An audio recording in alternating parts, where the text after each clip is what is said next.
Guys, magandang umaga. Magde-deliver tayo ng 2 pirasong biik sa tita ko. Marami guys ang pumupunta dito para tumingin at bumili ng ating biik. Hindi lang natin pinagbibintahan dahil sa December pa natin ibibinta. Pero hindi tayo nakatanggi sa tita ko. Kaya nabigyan natin ng 2 pirasong biik. Lagaan niya daw at ibibenta niya sa December. Kaya ngayon guys ay huhulihin na natin ang 2 pirasong biik para i-deliver sa tita ko. Madali lang naman hulihin ang ating biik guys. Hindi tulad sa ibang native na biik na mailap, ang hirap hulihin. Bago natin huhulihin ay pakakainin muna natin para wala silang kaalam-alam na huhulihin na natin sila. At ang paglalagyan lang natin para ma-deliver natin ay sako. Ganito lang kadali manghuli ng ating native na biik guys.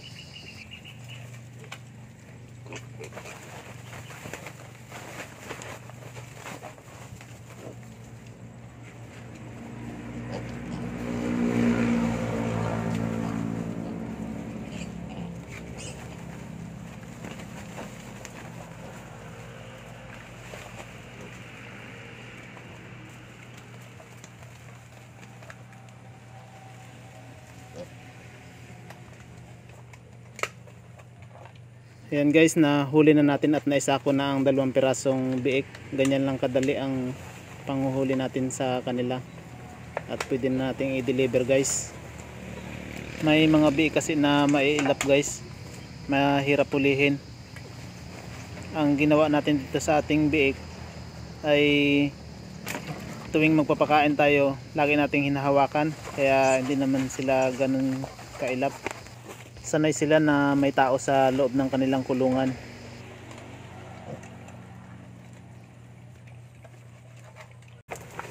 At kailangan rin nating butasan ng sako para makahinga ang biik, para pagdating natin sa dadalhan sa kanila ay buhay pa rin guys, kasi baka mamatay sila at wala tayong kikitain.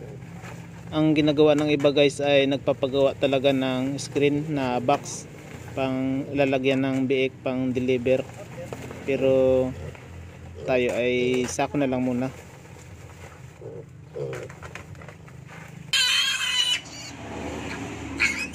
Ano guys, i-deliver na natin. Medyo malayo-layo rin guys ang ating pag-deliveran.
Ayan guys, nakarating rin tayo at na-deliver na natin ang 2 pirasong biik. Dapat may ito ota oh, ganan mo oh. Hindi gagawa niya. Para hindi sila mainitan. Marami niya rin yan yung pang gaganyan niya. Naninibago pa sila guys dahil sanay sila sa lupa lang ang kanilang tinatakbuhan at malawak. Ngayon lang sila nakatungtong sa flooring na kulungan. Guys, meron din silang 3 pirasong baboy dito, pang lechonin size, pero sa December na nila ibibenta dahil mahal ang presyo ng lechonin tuwing December. Ang pagkain lang ng kanilang baboy guys ay mga tira-tirang kanin, pinagugasan ng bigas, darak ng palay at sapal ng niyog. Minsan humihingi rin sila ng mga mga reject na gulay sa palengke. Kaya nakakatipid din sila sa gastos para sa pagkain ng kanilang baboy.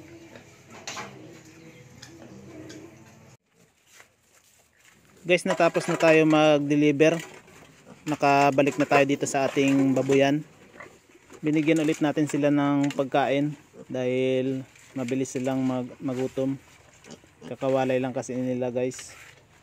Bali 2 babae na lang guys ang natira sa kanila magkakapatid. Panggawa nating inahin. Nag-request kasi ang tita ko na kukuha rin siya ng babae, kaya naibigay natin sa kanya ang isang babaeng biik. Gusto niya rin kasi mag-alaga ng biik na babae. Gagawin niyang inahin para hindi na siya bibili ng biik kung sakaling ito ay manganak. Guys, meron pa tayong 3 biik na hindi pa nawawalay, anak ni Gina. 2 babae at 1 lalaki. Idadagdag natin yung 2 babae sa gagawin nating inahin. Guys, sa mga dumaang araw ay nagkaroon tayo ng problema dito sa ating babuyan. Hindi lang ako nagkaroon ng pagkakataon na i-vlog dahil biglaan nang nangyari. Diyan dati nakakulong guys si Ibana, na ilipat natin siya dyan. Kung natatandaan nyo dun sa isang vlog ko, pinapakita ko si Ibana na malaki na nga ang kanyang tiyan. Bigla kasi guys nagkaroon si Ibana ng buwa o yung tinatawag nila na prolapse sa kanyang ari guys. Nung una ay maliit lang, pero makalipas ang 2 araw ay bigla itong lumaki na at nanghihina na kaagad si Ibana. Kaya gumawa agad tayo ng paraan para ma-dispose na natin siya, para hindi naman tayo lugi sa pag-aalaga sa kanya. Hindi naman natin akalain na ganun ang mangyayari, dahil lalo pa ilang linggo na lang ay manganganak na siya. Si Ibana rin kasi ang kauna-unahan nating naging baboy. Dali siya na yung pinakananay ng ating baboy. Pero ganun talaga guys, kailangan natin tanggapin. Ang kailangan lang ay dapat hindi na maulit. Guys, hanggang dito na lang. Paki-like and subscribe naman ng aking channel. Maraming salamat guys.